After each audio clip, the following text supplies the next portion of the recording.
Welcome back with another study video. Guys, in this video, we will discuss how can you get latest iOS 18 emojis or update your emojis or get new emojis of iOS 18 in your iPhone, iPad or any other iOS gadget. So simply, guys, you can do it very easily.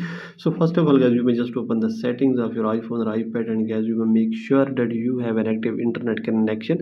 After this, guys, here is the option of general. So you may click here and click on software update and update your iPhone or iPad to the latest iOS 18 version.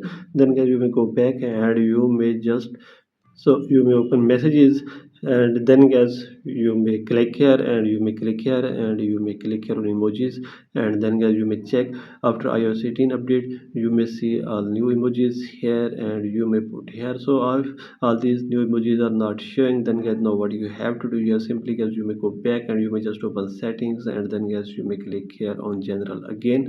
So click here on general, and here is the option of transfer and reset iPhone. Click here and click on reset and click on reset all settings, then go back and you may check your problem will be fixed, and now you can get new emojis easily. So by all these methods, guys, you can fix it very easily. So this is the video, guys. For more videos, please subscribe our channel.